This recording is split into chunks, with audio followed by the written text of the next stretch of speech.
तो हम लोग श्रीमन चैतन्य महाप्रभु की संक्षिप्त जीवनी सुन रहे हैं श्रीमद् भागवतम से। तो हम लोग पढ़ते हैं। जूम पे एक बार आवाज चेक कर लीजिएगा। पेज है पेजेस प्रूफ फाइनल 110। आज सब बातें आसान हो जाएंगी समझना, मुझे खास से कठिन नहीं होगा। देखिए मैं कर क्या रहा हूं, मैं ट्यूशन पढ़ा रहा हूं।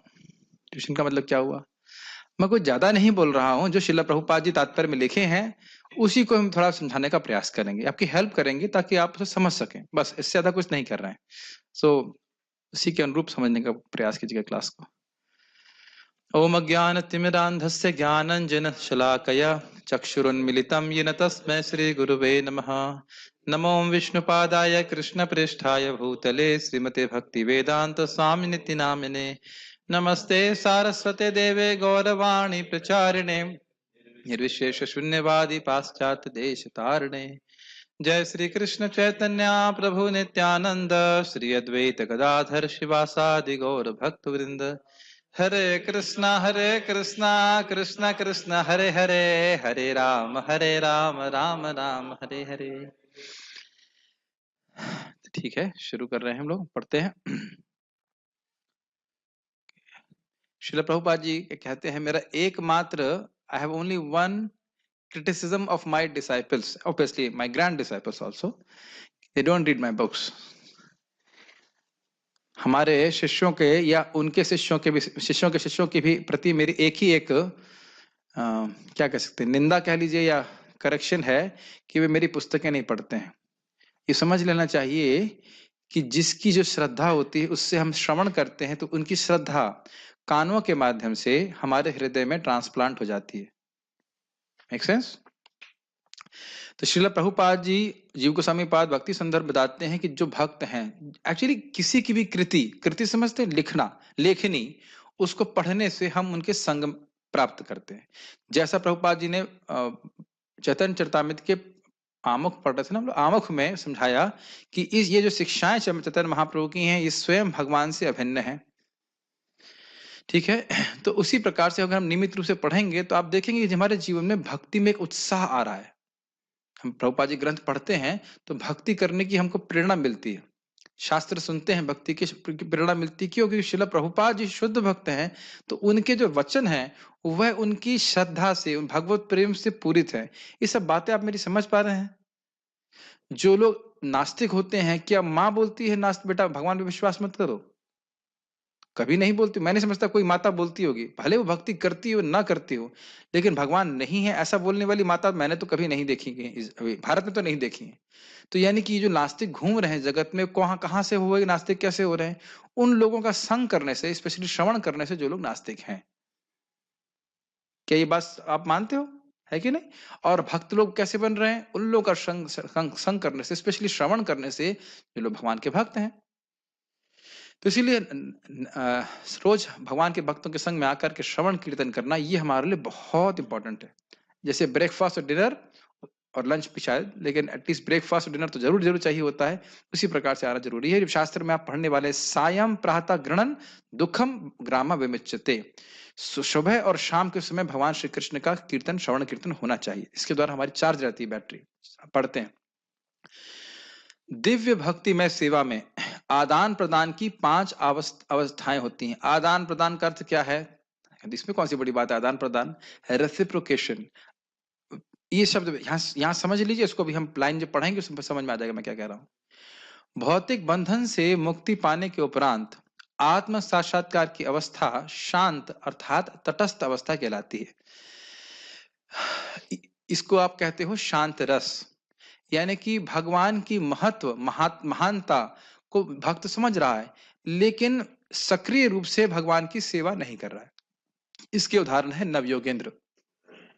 लेकिन जगत से पूर्ण रूप से विरक्ति और कृष्ण में एकमात्र आसक्ति, ये उसके 2 गुण हैं। कौन से 2 गुण हैं? जगत से पूर्ण रूपेण विरक्ति, विरक्ति समझते हैं, वैराग्य, निरासक्ति, और भगवान में पूर्ण रूप से आसक्ति, ये है। लेकिन फिर भी भगवान की कोई एक्टिव सेवा नहीं है। दूसरा, इसके पश्चात श्री भगवान के आंतरिक ऐश्वर्यों के दिव्य ज्ञान के विकास होने पर भक्त दास अवस्था में रत होता है। तो अब यहाँ पे वह भगवान की दास भाव में सेवा करता है। भगवान मेरे स्वामी हैं और मैं उनका दास हूं, मैं उनकी सेवा करूंगा। लेकिन इसमें पिछले वाले दो गुण हैं, जगत से विरक्ति, भगवान में आसक्ति, प्लस दास भाव में सेवा। इसको जब बोल रहा हूं तो मन कर रहा है कि भक्ति स्वामी सिंधु भी पढ़ाया जाए। घबराइए मत, वह भी होगा समहाउ। पूरे दिन भर पढ़ते ही रहेंगे, ऐसे हो जाए तो बहुत अच्छा है। लेकिन जो भी है, आप लोगों को पहले वाला गुण समझ में आया, जगत से विरक्ति, भगवान में पूर्ण आसक्ति, यह है शांत रस, शांत रस। अब इसके ऊपर और ऐड कर दीजिए दास भाव में सेवा। ठीक, दास अवस्था के आगे और विकास होने से श्री भगवान के साथ आदर के साथ का भ्रातृ भाव उत्पन्न होता है, जिसके बाद समान स्तर का मैत्री भाव प्रकट होता है।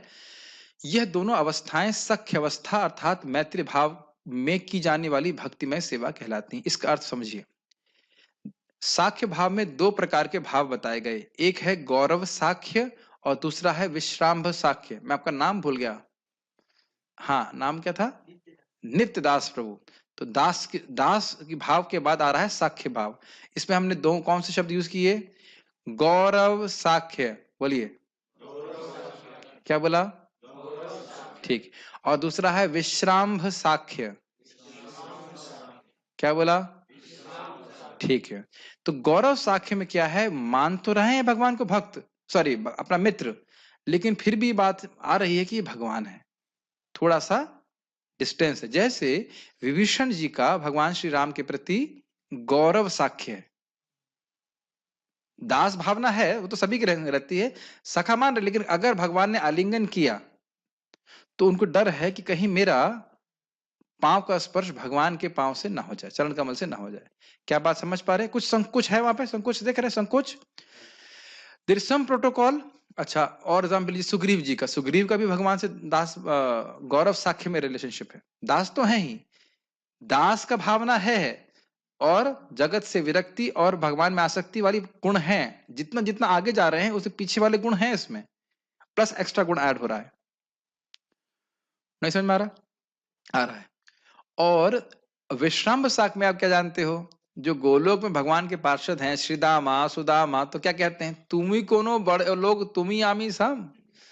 चैतन्य चरितामृत में बड़ा स्पष्ट समझ में आएगा, तुम कौन बहुत बड़े लोग हो, हम तुम और हम बराबर ही हैं। और कृष्ण के कंधे पे चढ़ जाते हैं। आप जानते हो कि एक लीला है जिसमें भगवान कृष्ण और बलराम मतलब अलग अलग पार्टी में होते, कुश्ती करते, जो कुश्ती में हारेगा वह दूसरे व्यक्ति को चढ़ा के चलेगा। पर लंबा कुश्ती में यही तो लीला हो रही थी।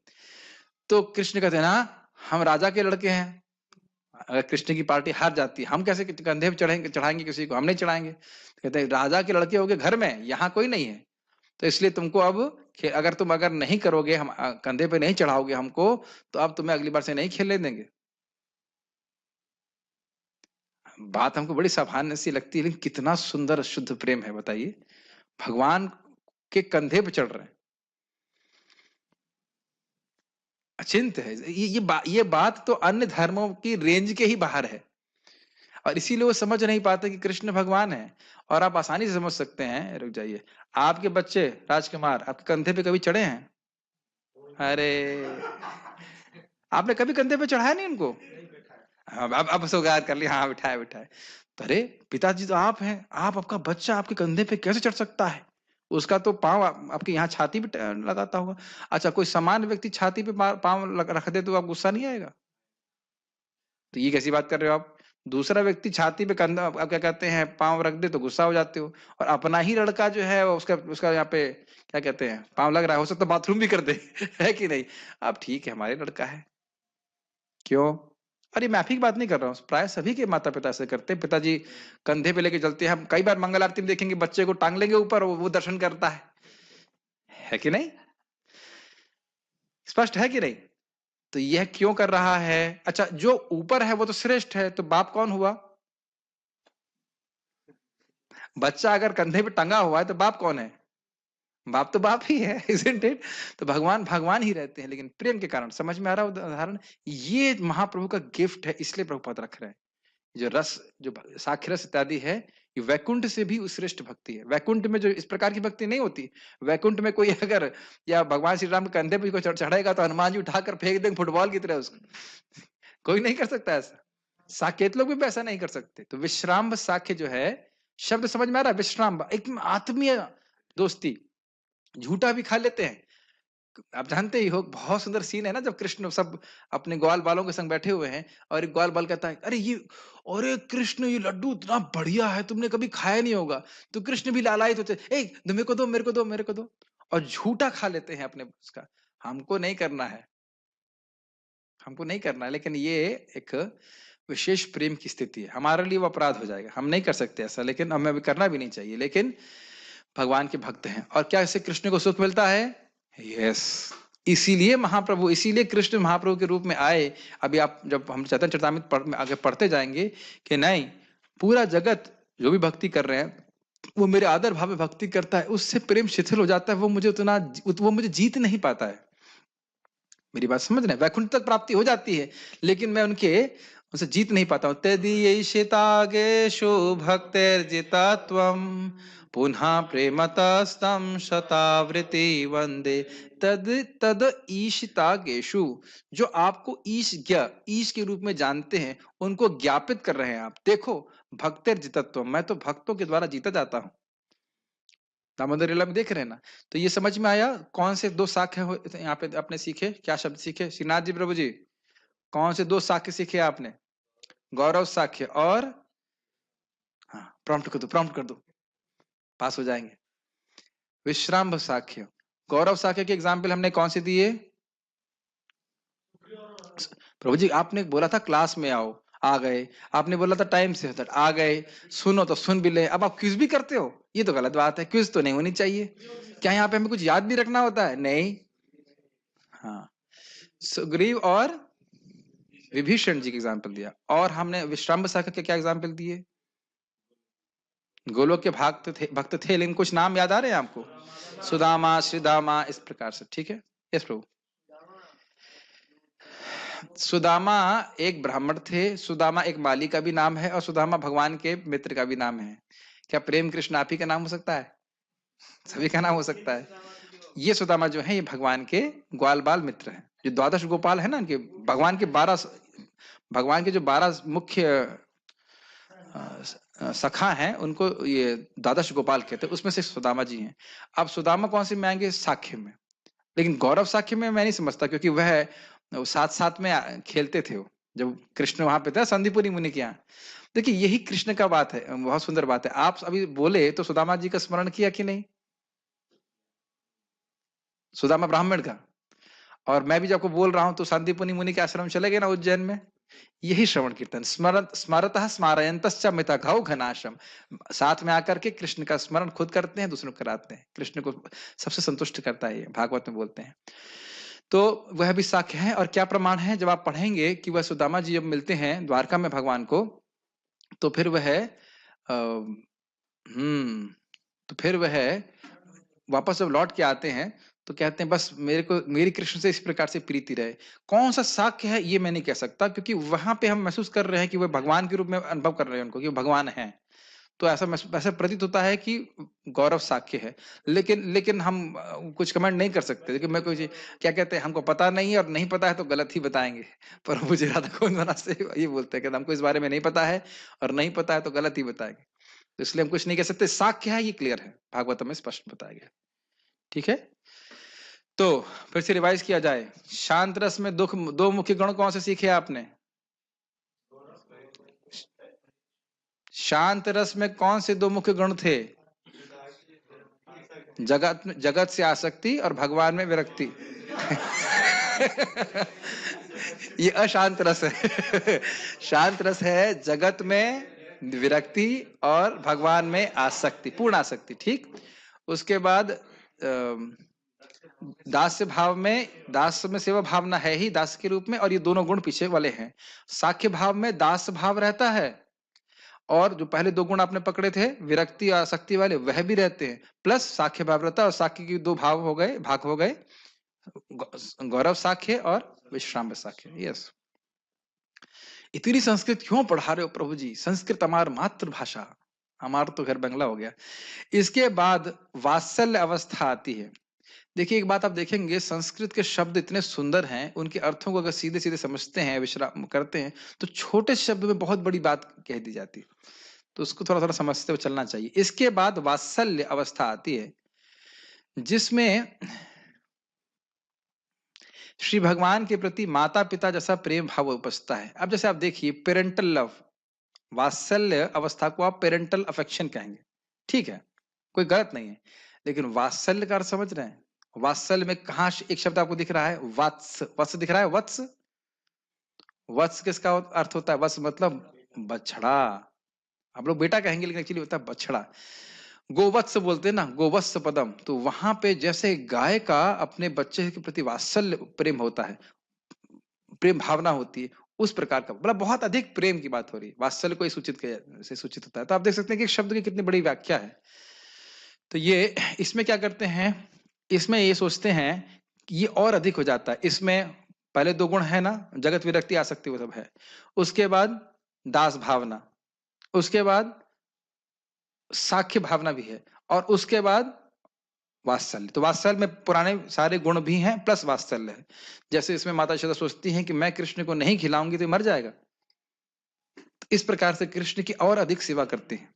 सेवा की सेवा का स्कोप बढ़ जाता है, अगर ऐसे कहा जाए तो। स्कोप को क्या बोलेंगे इंग्लिश हिंदी में? क्षेत्रफल बोल सकते हैं, क्षेत्रफल शब्द सही नहीं है, दायरा, यस, दायरा बढ़ जाता है, ठीक है। इसके पश्चात, पता नहीं आप किस कंटेक्स्ट में पूछ रहे हैं, नहीं समझ पा रहा मैं। इसके पश्चात माधुर्य प्रेम की अवस्था आती नहीं, जो आप बोल रहे हैं वो अलग चीज है, वहां पे जब आएगा तो समझाऊंगा। इसके पश्चात माधुर्य प्रेम की अवस्था आती है, जिसे ईश प्रेम की सर्वोच्च अवस्था कहते हैं। यद्यपि उपर्युक्त अवस्थाओं की गुणवत्ता में कोई अंतर नहीं है। ईश्वर के प्रति युगल प्रेम की यह अंतिम अवस्था माधुर्य अवस्था कहलाती है। तो थोड़ा समझ लेना चाहिए, कहीं यह भ्रम ना हो जाए कि व्यक्ति पहले दास्य भाव को प्राप्त करेगा, फिर साख को करेगा, फिर वात्सल्य को करेगा, और फिर माधुर्य को करेगा। ऐसा नहीं होता है, ये मेरी अंडरस्टैंडिंग अभी तक की है, ऐसा नहीं होता है। हर जीव का एक फिक्स्ड रस है, वो वहां पे पूरी तरह से संतुष्ट है। आप चैतन्य चरितामृत में बड़ा स्पष्ट पढ़ेंगे इसको। लेकिन अगर आप निष्पक्ष रूप से, इंग्लिश में कह रहा हूं एनालिसिस, हिंदी में क्या कहेंगे इसको, विश्लेषण करेंगे, तो आप देखेंगे इनमें तारतम्यता है। तारतम्यता मीन्स डिग्रीज ऑफ ग्रेडेशन, नहीं। जैसे मैं अभी क्या एग्जांपल दूं, मैं कैसे कैसे समझा, तारतम्यता का मतलब समझते ही हैं। जैसे अब अगर इंजीनियर्स को समझाया जाए तो 110 वोल्ट, 450 वोल्ट एंड 11 केवी, तो है सब करंट, लेकिन उसका वोल्टेज का लेवल बढ़ रहा है कि नहीं। तो अब पॉइंट क्या है कि जो भक्त दास्य भाव में स्थित हैं शाश्वत रूप से, वो पूरी तरह संतुष्ट है इसमें। ऐसा नहीं कि वो गोपी बनने का प्रयास कर रहे हैं। नित्य सिद्ध कृष्ण प्रेम साधक को बुनाए, श्रवण आदि शुद्ध चित्त कोरिबे उदय। ये सिद्धांत समझ में आ रहा है? ये बहुत बार नहीं समझ में आता है। कभी कभी तो मैंने सुना है, बहुत सारे इस्कॉन के डिवोटी कहीं इधर उधर जाके दीक्षा ले लेते हैं और वो बता देते हैं कि वो आपका स्वरूप क्या है। और प्रभुपाद जी के समय में ऐसा हुआ था कि एक व्यक्ति मंगल आरती मैं कई बार बोल चुका हूँ, फिर बोल रहा हूँ, सिद्धांत ना समझने से क्या गड़बड़ हो जाता है। देखिए, आपको लगे हम सब बातें हम हजारों बार सुन चुके हैं, क्या प्रभुपाद जी से उस व्यक्ति ने नहीं सुना था? उसने सुनने के बाद भी देखिए क्या स्थिति होती, ठीक से नहीं सुना होगा तभी ऐसा कर रहा है, भ्रमित हो गया, मंगल आरती जाना बंद कर दिया, जप में आना बंद हो गया। देखा भक्तों ने क्या कर रहा है, तो की होल से देखा वो मोर की तरह ऐसे कूद रहा है। तो भाई पूछा गया कि भाई ऐसा क्यों कर रहे हो, तो कह रहा है मुझे एक वटेवर किसी बाबा ने उसने बताया कि मेरा स्वरूप मोर का है और तुम इस प्रकार से मोर का अभ्यास करो।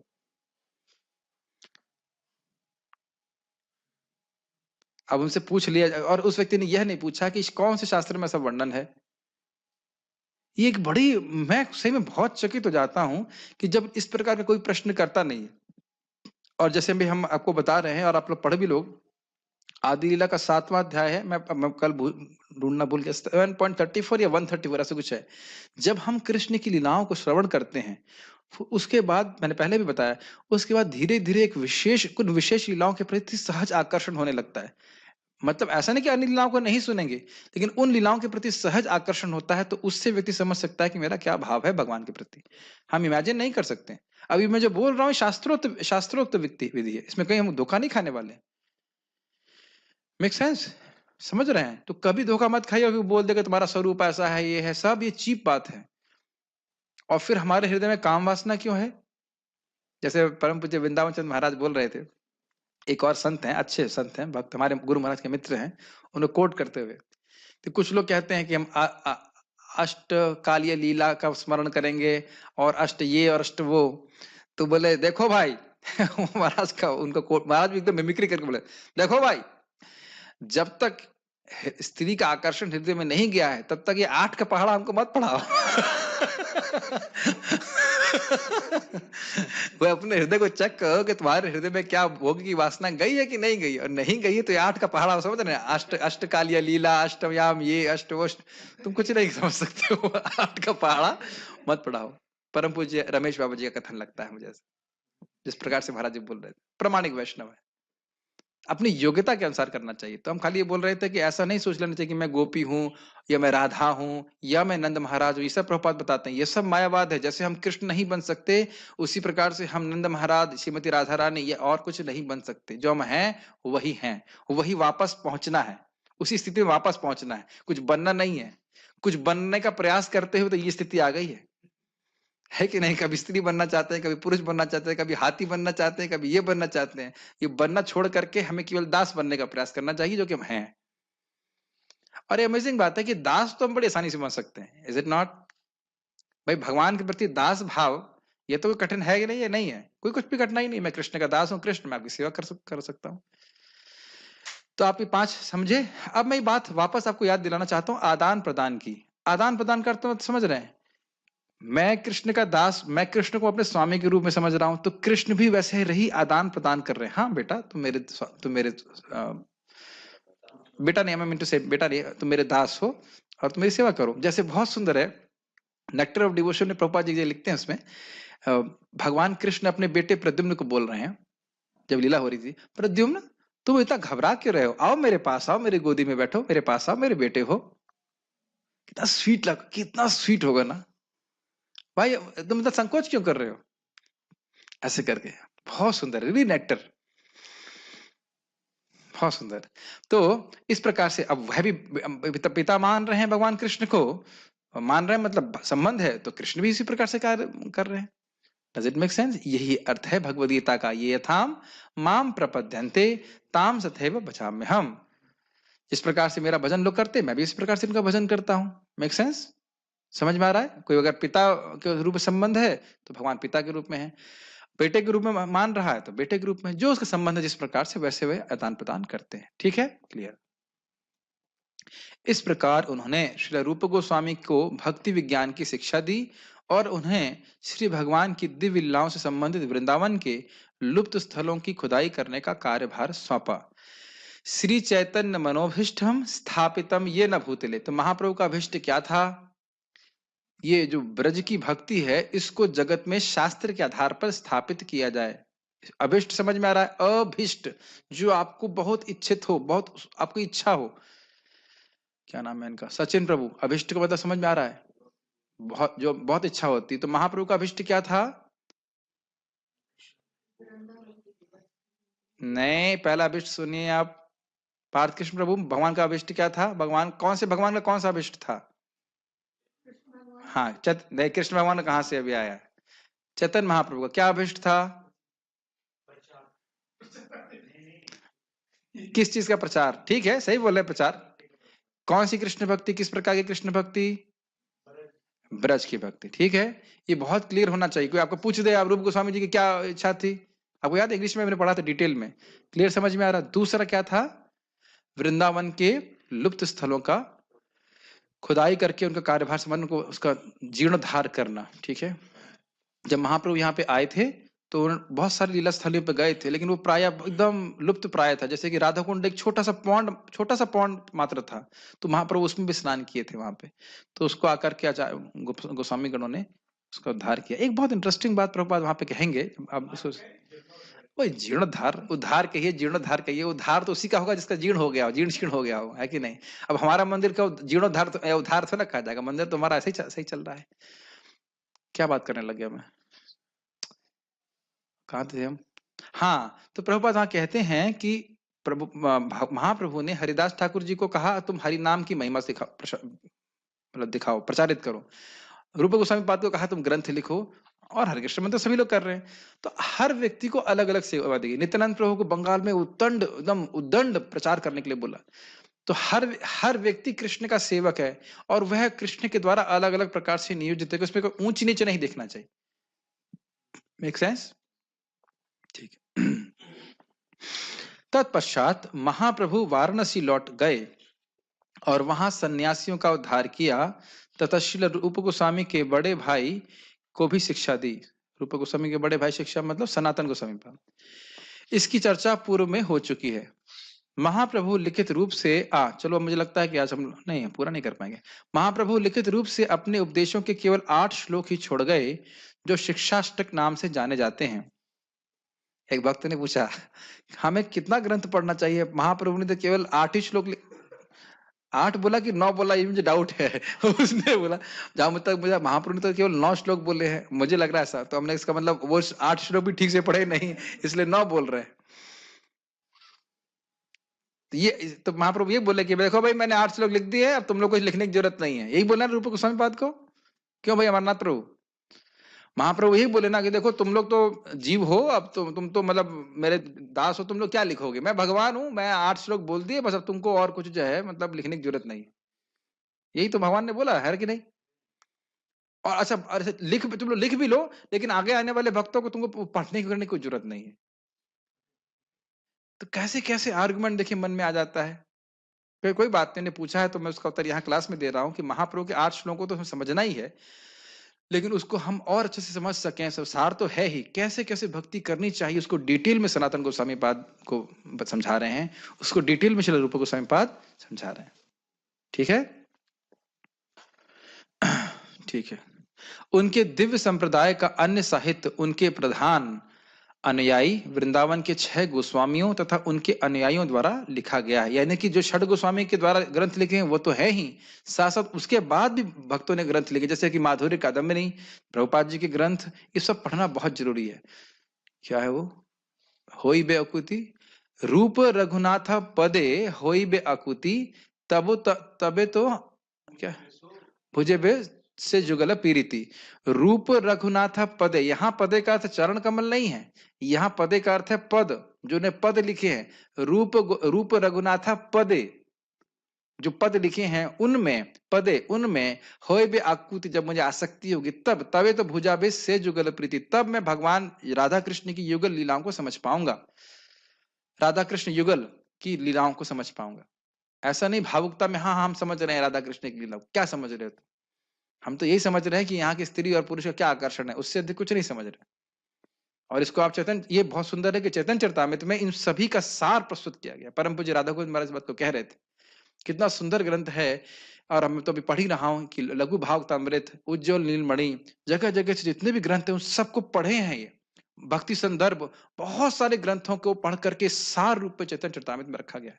तो आपको ठीक ठीक जानकारी हो जाएगी। कि मैं जब लघु भागवतामृत पढ़ रहा था, अरे ये तो चैतन्य चरितामृत में है, तब मुझे समझ में आया कि अरे बाप रे, डिटेल में हम लघु भागवतामृत में पढ़ रहे हैं, लेकिन सार रूप में चैतन्य चरितामृत में रख दिया गया। तो उसको भी हम लोग जब अभी पढ़ेंगे चैतन्य चरितामृत, धीरे धीरे करके समझ पाएंगे। और वो कब लिखी गई? 90 साल की उम्र में, जब उनको दिख रहा नहीं है, ठीक से लिख नहीं रहे हैं, ठीक से लिख नहीं पा रहे हैं। तो ये समझ लेना चाहिए महाप्रभु की कृपा से ही ग्रंथ प्रकाशित हुआ है। ठीक है। चैतन्य दर्शन का संप्रदाय अन्य किसी संप्रदाय से अधिक समृद्ध है और उसे आज का जीवित धर्म माना जाता है, जिसमें विश्व धर्म के रूप में फैलने की शक्ति है। कितनी सुंदर बात बोल रहे हैं श्रील प्रभुपाद। देखिए, अधिक समृद्ध है तो बड़ा स्पष्ट समझ में आ रहा है। दर्शन की दृष्टि से, फिलॉसफी की दृष्टि से जो भगवान का तत्व है, जितना सुंदर निरूपण यहाँ है, इतना और कहीं भी नहीं है। और एक बात मैं कहना चाह रहा था, हाँ, परम पूज्य वृंदावन चंद्र महाराज समझा रहे थे कि देखिए, हम लोग भी सभी आचार्यों का सम्मान करते हैं। प्रभुपाद जी श्रील वीर राघव आचार्य जी का कई बार कोट करते हैं भागवतम में, कोई इसमें डाउट नहीं है। और तो उसी प्रकार से अन्य संप्रदाय के भक्त भी भक्ति के बारे में लिखे हैं, लेकिन जितना समीचीन समीचीन मतलब अच्छी तरह से शिला रूप गोस्वामी पाद ने भक्ति साम्य सिंधु ग्रंथ लिखा है, ऐसा कहीं किसी संप्रदाय में नहीं पाया जाता। यस, और सारे संप्रदाय के लोग अगर भक्ति की विवेचना कर समझना चाहते हैं, भक्ति के बारे में समझना चाहते हैं, तो भक्ति साम्य सिंधु ग्रंथ को पढ़ते हैं। तो इस प्रकार से बड़ा गंभीर हमारे पास एक पूरा फिलॉसफी है, विज्ञान है, जिसको हमें समझना चाहिए। ठीक है, ये बहुत इंपॉर्टेंट। और जीवित धर्म क्यों बोल रहे हैं? It is live, it is alive. अभी मैं कल देख रहा था, जब हम कल प्रवचन किए तो फेसबुक में जाके कभी चेक करता हूँ कोई और भक्त जुड़ना चाहते हो, तो एक व्यक्ति बोला इन इस्कॉन वालों से दूर रहना चाहिए। ये और किनको दूर रहना चाहिए? जो सनातन धर्मी हैं उनको इस्कॉन वालों से दूर रहना चाहिए। उसको पता ही नहीं कि सनातन धर्म क्या है। जीवेर स्वरूप होय कृष्णेर नित्य दास। सनातन धर्म जीव का है कृष्ण की सेवा करना, कृष्ण का श्रवण कीर्तन करना। तो असली सनातन धर्मी तो इस्कॉन वाले हैं और उनसे दूर रहना चाहिए।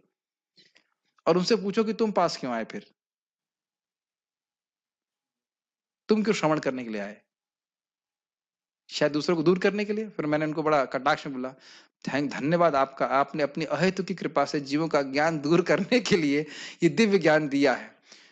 जरूर ये आपकी जीवों पे अहेतु की कृपा के कारण ही ऐसा हुआ है। पता नहीं, ऐसे ऐसे लोग मिल जाते हैं। उससे पूछ लो बेटा सनातन धर्म क्या, तो वह भी नहीं वो समझा नहीं पाएगा सनातन का अर्थ क्या है। तो ऐसे लोग भी घूमते हैं। तो यहाँ जीवित धर्म समझ रहे हैं, alive. Devotees are practising and living that dharma, तब वो धर्म जीवित धर्म है। जैसे बताया था ना मैंने आपको, मूर्तिमान वेद, उसका अर्थ क्या है? वेद का जो ज्ञान है वो ब्राह्मण धारण करके बोल रहे होते हैं। Make sense? कितना हूं कह दीजिए कि हरे कृष्ण हरे, क्या आपने सुना भी बोलोगा इस तरह से, कलयुग केवल नाम आधारा, और आगे क्या है? सुमर सुमर जीव क्या है? नर उतर ही पा रहा। लेकिन ये नर तो उधर ही रह गया, उधर गई नहीं आए क्योंकि इसने हरि नाम किया ही नहीं। कितने लोग इस प्रकार से बोलते हैं। आप बोलिए हरे कृष्ण करो, ठीक है ठीक है, हाँ कलयुग केवल नाम आधारा। तो वो जो ग्रंथ में जो बोल रहे हैं बात बिल्कुल ठीक है, लेकिन उसको जीने वाले भक्त होने चाहिए। मैं समझ में आ रहा है? डिवोटीज इन इस्कॉन कृष्ण भावना में लोग जी रहे हैं। लोग देखते हैं कि मंगल आरती हो रही है, लोग देख रहे हैं कि जप हो रहा है, लोग देख रहे हैं कि कथा हो रही है। क्यों मनोज प्रभु आप यहाँ पाए तो देख रहे हैं ना कथा हो रही है कि नहीं हो रही कथा? आप देख रहे हैं ना कि मैं आपको मंगल आरती के लिए बोलता हूँ, लेकिन मैं स्वयं नहीं जाता हूँ कि जाता हूँ? कुछ पता नहीं दिखते तो है नहीं पर जाते हैं, isn't not? क्यों प्रभु जी? यही तो लोगों को आकर्षित करता है। प्लीज ध्यान दीजिएगा, ये आगे भी पढ़ेंगे भागवत में, कि धर्म का प्रचार तभी होता है जब धर्म का प्रचार करने वाले उसका आचरण करें। अन्यथा आचरण नहीं करने से धर्म का प्रचार करने वालों से ही अधर्म होने लगता है, अधर्म का प्रचार होता है। बहुत खतरनाक बात है। तो खैर आप समझ में आ रहा होगा। पूरे विश्व में एक और इंटरेस्टिंग बात है, विश्व धर्म के रूप में फैलने की आवश्यकता है। क्यों? क्योंकि इसमें जाति पाति का भेद नहीं है कि नहीं? और इसमें सभी को उनके सभी आध्यात्मिक प्रश्नों के उत्तर प्राप्त होंगे। अभी मुझे किसी ने पूछा कि, अब उन्होंने पूछा, उन्होंने बोला कि भगवान चाहे तो आत्मा को मार सकते हैं। हाँ यही चाहिए मेरे को, ये एक्सप्रेशन चाहिए। इन्हें बोला ये क्या? यही एक्सप्रेशन डिवोटी को निकाला, ये क्या? What is this? फिर मैंने उनको कोट किया भगवद गीता से, भाई आप बोल रहे हो भगवान मार देते हैं, भगवान क्या बोल रहे हैं? अविनाशी तो तद्विद्धि, जानो कि आत्मा को कभी नहीं मारा जा सकता। और भगवान का तो बहुत प्रिय है आत्मा, अपने ही बच्चों को मां मार देगी क्या? जिसे बहुत प्रेम करती है। तो भगवान तो चाहते हैं कि जीव का आदान प्रदान हो। मैं तुमको, मेरी बात नहीं मानोगे तो तुम मर जाओगे, ऐसा तो भगवान कभी नहीं बोले। कहीं बोले हैं गीता में? पढ़ चुके ना गीता? 19वें अध्याय में बोल रहे हैं कुछ? कैसे बोलेंगे? 19वां अध्याय है ही नहीं। है कि नहीं? तो इस प्रकार से लोग भ्रमित हैं। तो आप देख रहे हैं कि जो भी प्रश्न का उत्तर आप चाहते हैं आध्यात्मिक, पूरी तरह से प्राप्त होता है कृष्ण भावना की इस फिलॉसफी में। हमें प्रसन्नता है कि श्रील भक्ति सिद्धांत सरस्वती गोस्वामी महाराज तथा उनके शिष्य जैसे कुछ उत्साही साधुओं ने इस कार्य को अपने हाथ में लिया। प्रभुपाद जी का तात्पर्य मैं समझता हूँ उस समय होगा जब क्या 1944 के अराउंड लिया होगा, कि प्रभुपाद जी का जो भागवतों का तात्पर्य वो बहुत पहले लिख दिया था, उसी को यहाँ पे रखा गया है। हम उस दिन की उत्सुकता पूर्वक प्रतीक्षा में हैं जब भगवान श्री चैतन्य महाप्रभु द्वारा प्रवर्तित भागवत धर्म या प्रेम धर्म के आनंददायक दिन आएंगे। कितना अमेजिंग है, एक एक लाइन श्रील प्रभुपाद की सुंदर है। देखिए आज मैं विचार कर रहा था, बहुत सुंदर विचार मन में आया।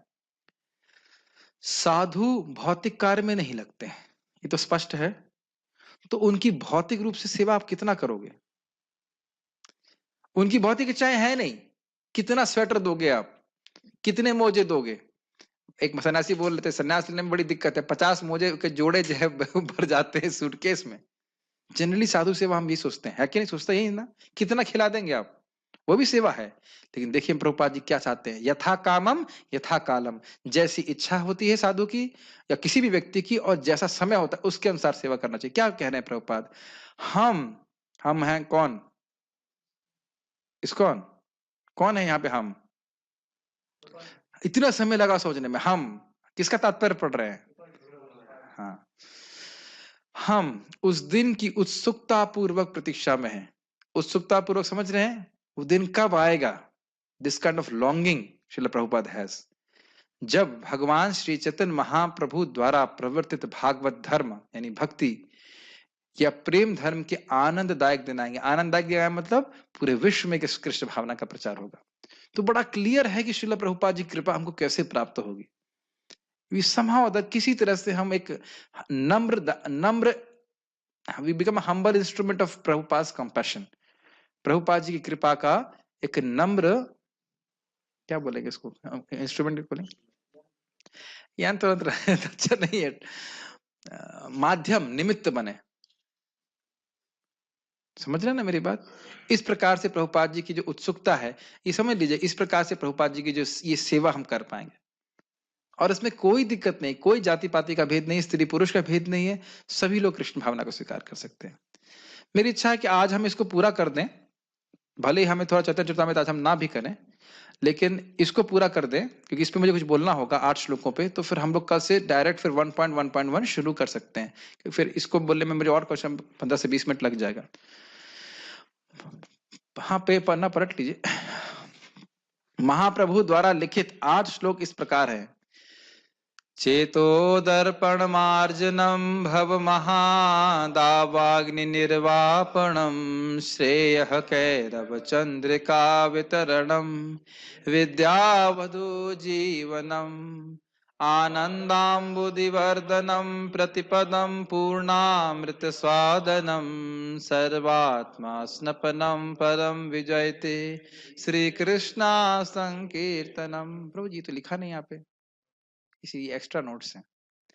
श्री कृष्ण संकीर्तन की परम विजय हो, ये संस्कृत श्लोक था जो महाप्रभु ने दिया, उसकी यहाँ पे प्रपद अनुवाद लिख रहे हैं। श्री कृष्ण संकीर्तन की परम विजय हो, जो वर्षों से हृदय में संचित धूल का मार्जन करने वाला है तथा बारंबार होने वाली जन्म मृत्यु रूपी महादावाग्नि को बुझाने वाला है। यह संकीर्तन आंदोलन समस्त मानवता के लिए परम वरदान है, क्योंकि यह मंगल रूपी चंद्रिका का वितरण करता है। यह समस्त दिव्य ज्ञान रूपी विद्या का जीवन है। यह दिव्य आनंद के सागर की वृद्धि करने वाला है और जिसके लिए हम सदैव आतुर रहते हैं, उस अमृत का पूर्ण रूप में आस्वादन करने में हमें समर्थ बनाता है। मेरी थोड़ी थोड़ी व्याख्या करने की इच्छा कर रही तो मैं जरूर करूंगा। 5 मिनट। Let's see how much we can do. परम मतलब श्रेष्ठ, जय, जय मतलब होता है विक्ट्री, मतलब स्पेशल विक्ट्री, परम विजय मतलब हाईएस्ट स्पेशल विक्ट्री, 3 विक्ट्रीज, यानी कि नाम को कोई हरा नहीं सकता। माया देवी सब कुछ हरा सकती है, लेकिन नाम को नहीं हरा सकती और भक्तों के संग को नहीं हरा सकती। इन दोनों को पकड़ के चलना है। क्लियर हुआ? परम विजय की व्याख्या कर रहा हूं। संचित धूल का अर्थ क्या है? भोग वासना, भोग की वासना, उपाधि, सब शब्द समझते हैं, भोग की इच्छा। तो ये धूल की तरह हमारे हृदय रूपी दर्पण में बसी हुई है। जैसे कि आप लोग कभी शेव किए हैं क्या प्रभु जी? अरे इसमें भी उत्तर नहीं दे सकते, हाँ हाँ भी नहीं बोलना, नहीं बोलना कुछ नहीं है, नहीं तो और पूछेंगे प्रश्न। हाँ, आपने देखा होगा कि शीशे में कभी कभी हल्की ओस जम जाती है तो हम ठीक से दाढ़ी भी नहीं बना पाते, अपना चेहरा नहीं देख पाते हैं, लेकिन क्लियर कर लेते हैं तो दिखने लगता है। उसी प्रकार से अगर उसमें 30 किलोमीटर मोटी धूल की लेयर लगी हो तो आप कुछ भी नहीं दिखेगा। ये बस समझ गए विजय कुमार। तो अब यही चीज हमारी है स्थिति। ये भूरीचंद प्रभु एग्जाम्पल देते हैं, 30 किलोमीटर मोटी धूल की लेयर। तो आपने जब एक बार मिट्टी हटाई तो क्या लगेगा? अभी भी कुछ नहीं दिख रहा है। फिर मिट्टी हटाई, फिर क्या होगा? कुछ नहीं दिख रहा है। फिर मिट्टी हटाई, कुछ नहीं दिख रहा है, लेकिन मिट्टी हट रही है। Make sense? ये बात ध्यान रखिएगा, एक एक पॉइंट पे विचार करेंगे तो बहुत महत्वपूर्ण है, बातें समझ में आएंगी। उसी प्रकार से हरे कृष्णा कृष्णा कृष्णा हरे हरे, हरे राम राम राम हरे हरे। मिट्टी हटी? कुछ लगा आपको? कुछ लगा नहीं, लेकिन मिट्टी हटी जरूर, बहुत सारी मिट्टी हट गई। और बार बार बोलते रहेंगे तो अब जब भाव स्तर पे आपको धीरे धीरे फिर अब जितना हृदय साफ हो गया तो आपको हाँ मेरा क्या संबंध है भगवान से समझ में आने लग जाएगा। भाव स्तर जानते ही हैं आप? यस, ठीक है। ये धूल वाली बात समझ में आ रही है। उसके बाद जन्म मृत्यु रूपी महादावाग्नि को बुझाने वाला, ये तो स्पष्ट समझ में आ रहा है। जगत में बार बार जन्म ले रहे हैं, मर रहे हैं और ये दुख भोग रहे हैं, तो इसको कैसे बुझा देगा? भाई जब भोग की इच्छा ही नहीं रहेगी दोबारा जन्म काय को लेंगे? जन्म क्यों मिला? क्योंकि भोग की इच्छा थी। जब भोग की इच्छा ही समाप्त तो जन्म क्यों लेंगे? क्लियर? ठीक है। अब उसके बाद वो कह रहे हैं, ये बहुत सुंदर है, जैसे एक होता है कमल और दूसरा होता है लिली, कुमुदनी, श्रेया क्या है वो चंद्र का वितरणम, कुमुदनी। जो कुमुदनी है वह चंद्रमा की किरण को देख करके क्या कहेंगे, खिलती है। तो उसी प्रकार से ये हरे कृष्ण मंत्र का जो महामंत्र है, संकीर्तन है, जो कोई भी श्रवण कीर्तन करता है इसका, उसके जीवन में श्रेय रूपी कुमुदनी फैलती, खुलती। श्रेय समझते, आगे कल्याण जो होता है उससे। तो ये जो महाप्रभु का आंदोलन है ये है श्रेय। श्रेय समझते हैं पार्थ प्रभु? आगे जो परम कल्याण होगा, भगवत प्राप्ति होगी, प्रेम प्राप्ति होगी, तो श्रेय रूपी कमल को, कमल नहीं कहूंगा, कमल तो दिन में उगता है, कुमुदनी, कुमुदनी समझ रहे हैं, लिली, वाटर लिली कहते हैं, वह उसको खिलाने वाली होती है। तो इसलिए बोल रहे हैं मंगल रूपी चंद्रिका का वितरण करता है। और वह, और क्यों चंद्रमा का एग्जाम्पल ले लेंगे कि चंद्रमा भेदभाव नहीं करता, सारे सभी को प्रकाश देता है कि नहीं? भाई गाय की सेवा करने वाले को भी प्रकाश देता है और गाय काटने वाले को भी प्रकाश देता है। आपको याद है कि महाप्रभु कह रहे हैं मुसलमानों का उद्धार कैसे होगा? ये लोग गो गाय को खाते हैं और इस प्रकार से वो गलत कार्य करते हैं। समझ रहे हैं? संकीर्तन आंदोलन से सभी का लाभ होने वाला। क्लियर? यह समस्त दिव्य रूपी ज्ञान रूपी विद्या का जीवन है, अर्थात भक्ति का जीवन है। सारी विद्याओं का सार क्या है? कृष्ण भक्ति, तो उसका जीवन है। भक्ति योग भक्ति योग भक्ति योग धन, भक्ति योग कृष्ण नाम श्रवण कीर्तन, नहीं स्मरण क्रंदन। भक्ति योग भक्ति योग भक्ति योग धन, भक्ति योग कृष्ण नाम स्मरण क्रंदन। भक्ति योग का भक्ति योग का धन क्या है? कृष्ण नाम का स्मरण और कीर्तन, क्रंदन बोलना। ठीक है। तो हरे कृष्ण मंत्र जो है ये भक्ति का प्राण है। तो यानी भक्ति के सारे साधन करना चाहिए, लेकिन भगवान के नाम उच्चारण के बिना वे कंप्लीट नहीं होते हैं। हम डीटी वर्शिप भी करते हैं तो उसमें भी भगवान का नाम उच्चारण होता रहता है, ये तो आप समझते हैं। यस। और उसके बाद कह रहे हैं आनंदम बुद्धिवर्धनम, जिस सुख को, जिस प्रेम के सुख को जीव प्राप्त करने के लिए आतुर है, जैसे मछली पानी को प्राप्त करने के लिए आतुर है, उस प्रेम सुख का को देने वाला, उसके समुद्र का आनंद रूपी समुद्र को बढ़ाने वाला ही हरि कृष्ण मंत्र है। इस प्रकार से बहुत ही शॉर्ट में व्याख्या करी है, क्योंकि इस पे भक्ति ठाकुर जी बहुत डिटेल में व्याख्या की है। चैतन्य चरितामृत के लास्ट नहीं 20th अध्याय 20 अंत लीला 20वें अध्याय में इसका वर्णन है। शिक्षाष्टक प्रार्थनाएं, तो जो लोग रुचि रखते हैं उसको पढ़ सकते हैं। बहुत सुंदर इसकी व्याख्या की गई। जब हम वहां पहुंचेंगे भगवान की कृपा से तो हम जरूर उसको पढ़ेंगे। अच्छा, तो ये सारे फायदे आपको हरि नाम करते हुए तुरंत मिल जाने चाहिए? नहीं, नहीं। इसीलिए दूसरा श्लोक बोल रहे हैं, हे भगवान, एकमात्र आपका पवित्र नाम ही जीवों का सब प्रकार से कल्याण करने वाला है। और इस प्रकार आपके श्री कृष्ण गोविंद जैसे हजारों और लाखों नाम हैं। आपने इन दिव्य नामों में अपनी समस्त दिव्य शक्तियां भर दी हैं। इन नामों का उच्चारण करने हेतु कोई निश्चित और कठोर नियम भी नहीं है। हे प्रभु, आपने अपनी कृपा के कारण अपने पावन नामों के कीर्तन द्वारा हमें अत्यंत सरलता से आपको प्राप्त करने में समर्थ बना दिया है। किंतु मैं इतना भागा हूं कि आपके इन नामों में मुझे थोड़ा भी अनुराग नहीं है। नाम नामकारी बहुधा निज सर्वशक्ति, तत्रार्पिता नियमितः स्मरणे न कालः। एतादृशी तव कृपा भगवन् ममापि, दुर्दैवमीदृशम् इह जानिनानुरागः। नाम नाम अकारी बहुधा, अकारी मतलब प्रकट किए हैं भगवान अपने अपने नाम, आपने अपने बहुत सारे बहुधा, बहुत सारे नाम हैं और आपने प्रकट किए हुए। नाम नाम अकारी बहुधा, अगर प्रकट नहीं करते तो अलग बात है, अब आपने प्रकट भी किया हुआ है। हरे कृष्ण मंत्र प्रकट है। नाम नाम अकारी बहुधा और निज सर्व शक्ति से आपने उसमें अपनी सारी शक्तियां डाल रही हैं, संधिनी शक्ति, संवित शक्ति, सब सुने हैं ना, हलादिनी शक्ति सारी इसमें निविष्ट की हुई है, स्वरूप शक्ति निविष्ट की हुई है। तत्रार्पिता, तत्रार्पिता उसमें अर्पित किया हुआ है। नियमित स्मरण न काला, अच्छा चलो भाई हम जैसे गायत्री करते हैं तो गायत्री भी भगवान से अभिन्न है, लेकिन उसमें नियम है कि नहीं भाई? कितने लोग ब्राह्मण दीक्षित हैं यहाँ पे? आप भी नहीं है? इतनी देर सोच रहे हो, बता देंगे। ठीक है, तो 4 लोग तो यहाँ बैठे हैं, नियम है ना? ये तो नहीं कि अब मुंह उठाया, सो के उठे, उसके बाद अरे हाँ गायत्री के समय हो, चलो गायत्री चलते, ऐसा तो नहीं करते। फिर आप देखोगे उसमें कहीं कहीं ये भी नियम है कि इस दिशा में करना है, इस टाइम पे करना है कि नहीं? है भगवान का उससे अभिन्न है, लेकिन उसमें नियम है फिर भी। लेकिन हरे कृष्ण मंत्र में कोई नियम है? कोई भी नियम नहीं है कि नहीं? पवित्र पवित्र कैसी अवस्था में भी हरे कृष्ण मंत्र कर सकते हैं। भगवान ने अपने सारी शक्तियां डाल के रखी है, लेकिन दिक्कत ये है कि हमारा कोई क्या है बोलते हैं वो, तो स्मरण काला, स्मरणे न काला, एतादृशी तव कृपा, आपने इस प्रकार की कृपा की हुई है। अगर अगर विचार कीजिए, आपने अपनी सारी शक्तियां इसमें डाल दी हैं यार, कि भगवान को प्राप्त कराने वाली कृपा शक्ति भी आपने इसमें डाल दी है। मानते हैं ना? सारी शक्ति मतलब सारी शक्ति, जो कृपा शक्ति जिसके द्वारा भगवान प्राप्त होंगे, वह भी अपने नाम में डाल के रखी है। एतादृशी तब कृपा भगवान ममापि, आपने मुझ पे इतनी कृपा की है, हम सभी जीवों पे कृपा करी है, लेकिन दुर्दैव, मेरा बड़ा दुर्भाग्य है कि इनमें मेरा अनुराग नहीं है, प्रेम नहीं है। तो अब प्रश्न बनेगा कि कैसे हो जाएगा प्रेम? तृणादपि सुनीचेना तरोरेव सहिष्णुना, अमान मान देना कीर्तनीय सदा हरि। तो महाप्रभु वही चैतन्य चरितामृत में लिखा है कि सुनो राम राय, हे राम राय ये सुनो, हे स्वरूप दामोदर सुनो, किस चेतना में व्यक्ति अगर नाम जप करेगा तो बड़ी आसानी से कृष्ण प्रेम प्राप्त हो जाएगा। तो शायद सुनना चाहते हैं आप लोग को पता ही है। व्यक्ति को पवित्र नाम हरि नाम का कीर्तन विनम्र भाव से स्वयं को मार्ग में पड़े हुए तृण से भी तुच्छ मानकर करना चाहिए।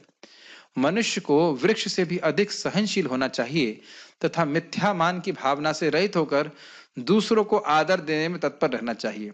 ऐसी मानसिक अवस्था में मनुष्य श्री भगवान के पवित्र नाम का कीर्तन निरंतर कर सकता है। क्यों कर सकता है ऐसा? क्योंकि भगवान अपने पवित्र नाम के माधुर्य की अनुभूति उसे भक्तों कराएंगे।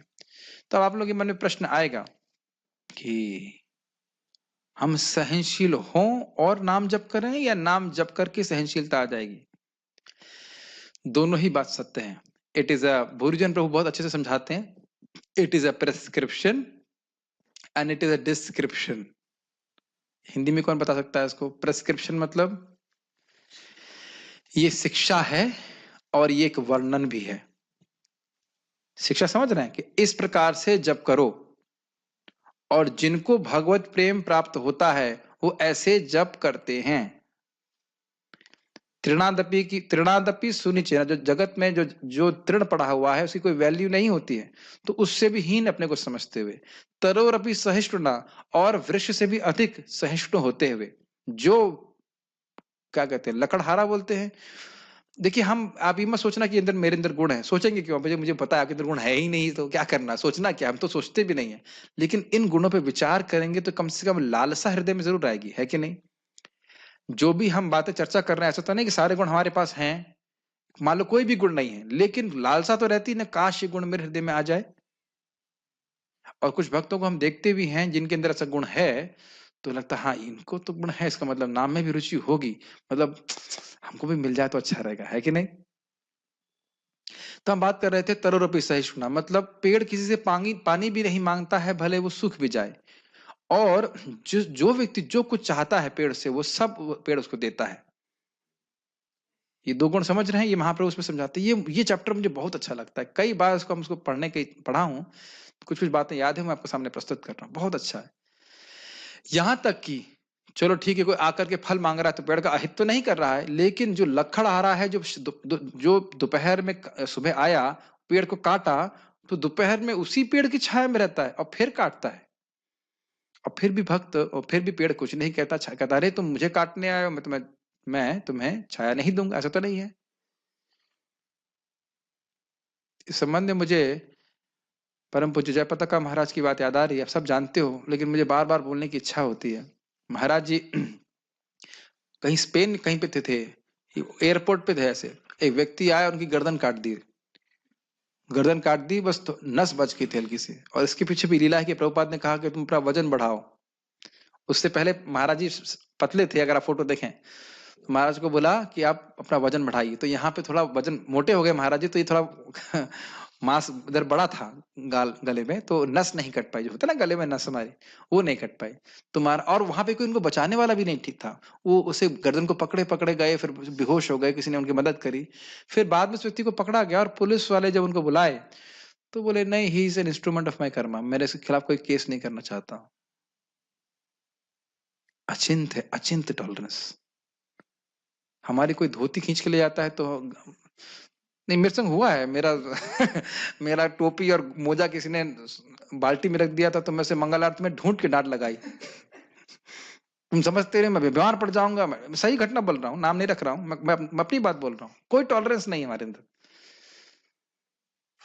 आज मैं इसी महाराज का सुबह में स्मरण कर रहा था इसी बात में कि जो प्रभुपाद की बात है, the greatness of the devotee और greatness of a person must be measured by his ability to tolerate provoking situations. तो प्रत्यक्ष उदाहरण इस कौन में है, प्रत्यक्ष उदाहरण। बताइए कि गर्दन का, क्यों भाई हम छोटी छोटी बात पे कितना उद्विग्न हो जाते हैं, बताइए किसी ने हमारी गर्दन काटी है क्या? और गर्दन काटेंगे तो इस्कॉन की जो फोरम है, सब जगह जीबीसी एबीसी सब जगह आप पोस्ट कर दोगे, नहीं किसने ऐसा किया, ऐसा किया। Is it not? इसीलिए एक महान वैष्णव कैसे रिएक्ट करेंगे आप कुछ नहीं कह सकते। और फिर बहुत सारे उदाहरण आप जानते हो, जीसस क्राइस्ट का उदाहरण जानते हैं, हरिदास ठाकुर जी का उदाहरण जानते हैं, सब जानते हैं। ये वैष्णव का सहज गुण है। या रूप गोस्वामी पाद को एक व्यक्ति आया था यहाँ पे बहस करने के लिए, कहा आप लिख दीजिए कि आप मुझसे हार गए। मैंने कहा सर कौन टाइम बर्बाद करे, ठीक है लिख दिया, हम आपसे हार गए। बाद में जीव गोस्वामी जी उसको हरा दिए।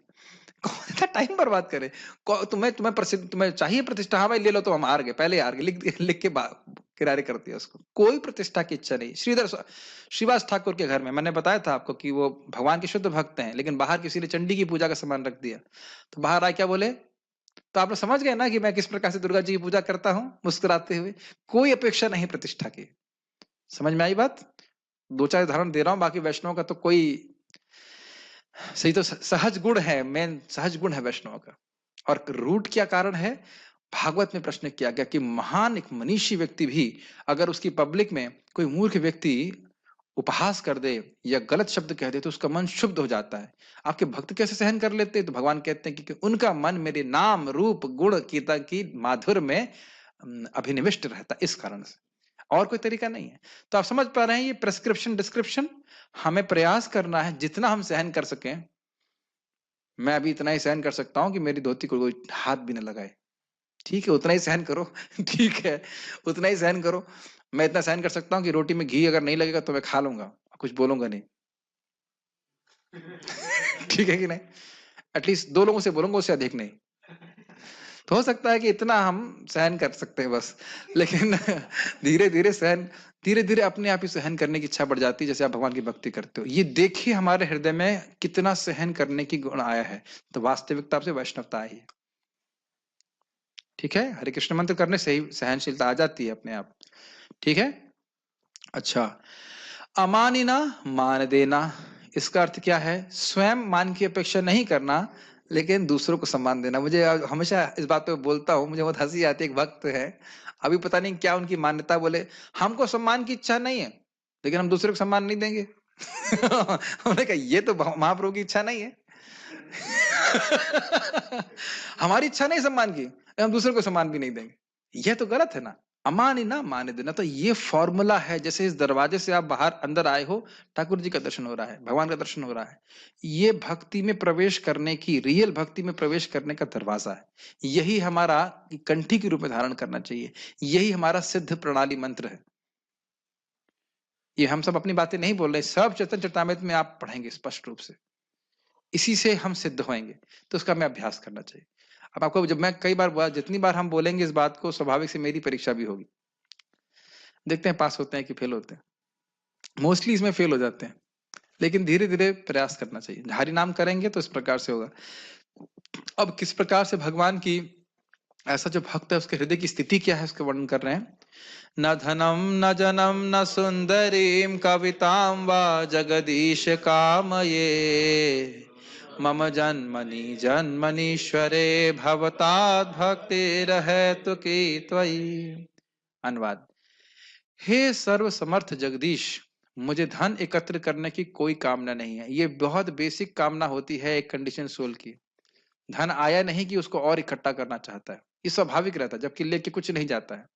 न ही मैं सुंदर स्त्रियों या अधिक से अधिक अनुयायियों का इच्छुक हूं। मुझे तो केवल जन्म जन्मांतरों में आपकी अहेतु की भक्ति ही चाहिए। अब इसमें बड़ी सूक्ष्म बातें हैं। सुंदर सिद्ध तो समझ रहे हैं, भोग की वासना नहीं है। अधिक अनुयायियों का इच्छुक नहीं हूं मतलब प्रभुपाद कहते हैं आई डू नॉट वांट वहां पे मटीरियलिस्टिक फॉलोअर्स, क्योंकि नहीं तो फिर दिक्कत हो जाएगी। एक तरफ प्रभुपाद जी कह रहे हैं कि पूरे विश्व में प्रचार होना चाहिए, तो प्रचार कैसे होगा? आपको गुरु बनना पड़ेगा, कोई ना कोई गुरु होगा, कोई ना कोई शिष्य होगा, इज इट नॉट? भले दीक्षा गुरु हो या नहीं हो, मतलब दीक्षा गुरु भी होंगे, शिक्षा गुरु भी होंगे, स्वाभाविक सी बात है। लेकिन अनुयायी का इच्छुक नहीं हूं मतलब अनुयायी बनाने का इच्छुक नहीं। कृष्ण की कीर्ति के प्रचार के लिए गुरु पद स्वीकार करना पड़ता है, एक अलग बात है। लेकिन अपनी प्रतिष्ठा बढ़ाने के लिए अनुयायी का इच्छुक बिल्कुल नहीं हूं। क्या इस बात को समझ पा रहे हैं हम लोग? सब बड़ी सूक्ष्म विचार हैं, आप समझ पाओगे मैं क्या कहना चाहता हूं। Devotee wants Krishna consciousness to be spread all over the world. Krishna भावना प्रभुपाद पढ़े थे ना, कि चाहते हैं पूरे विश्व में प्रचार हो। लेकिन भौतिकतावादी अनुयायी बनाने का कोई इच्छुक नहीं है, जो कृष्ण भक्ति करना नहीं चाहते हैं, केवल स्टैंप रखना लगाना चाहते। Make sense? प्रभुपाद जी क्या बोलते थे? We want moons not stars. अगर चंद्रमा नहीं हो तो उस दिन को क्या कहते हैं? अमावस्या कहते हैं, अंधेरा होता है। तारे होते हैं। समझ में आ गया मैं क्या कह रहा हूं? करोड़ों करोड़ों तारे भी अमावस्या के अंधकार को नष्ट नहीं कर सकते, लेकिन एक चंद्रमा पूरी अंधकार को नष्ट करता है। स्पष्ट समझ में आ रहा है? ठंडक देता है, इसलिए चंद्रमा बोल रहे हैं। एक एक बहुत बहुत ही गंभीर इंस्ट्रक्शंस हैं, इसीलिए इतना डांट पड़ती है हम लोगों को। साधना अच्छे से करो, क्योंकि तारा नहीं बनना है, चंद्रमा बनना है, जो दूसरों के जीवन में कुछ प्रकाश, कुछ ठंडक दे सके। Make sense? इसीलिए साधना। और ये ऐसा नहीं कि मैं कोई विशेष हो रहा हूं या दूसरे को विशेष हो रहा है, सभी लोग धीरे धीरे करके शुरू करते हैं और बहुत तीव्रता से हरि नाम के प्रभाव से चंद्रमा के गुण आ जाते हैं हर के अंदर। और दूसरों के जीवन में ठंडक देना ही चाहता है, भक्ति करना ही चाहता है। I hope I am able to communicate what I am trying to say. और क्या कह रहे हैं कि आपसे मेरा जन्म जन्मांतर प्रेम हो। ये तो बार बार भागवत में आया है। सुदामा जब लौट रहे थे क्या बोल रहे थे? बस हमारा कृष्ण से प्रेम रहे, इसी प्रकार से। उसके बाद नंद महाराज क्या बोलते हैं? मेरा कृष्ण से इसी प्रकार से प्रेम रहे। जब कृष्ण से वह वहां मिलते हैं, कुरुक्षेत्र में मिलते हैं, बार बार भक्तों ने यही प्रार्थना करी है कि भगवान आपके चरणों में प्रेम रहे, हमें और कुछ नहीं चाहिए, हमें तो मुक्ति भी नहीं चाहिए। और इसका कारण क्या है? स्वाभाविक रूप से जिसको भगवत प्रेम प्राप्त होता है, वह भक्ति की कोई भी क्रिया करता है, उसको अनंत सुख मिलता है। तो यही प्रेमा पुमार्थो महान, इसको हमने चैतन्य चरितामृत की शिक्षा में पढ़ा था। Make sense? ठीक है। अहेतु की भक्ति समझ रहे हैं?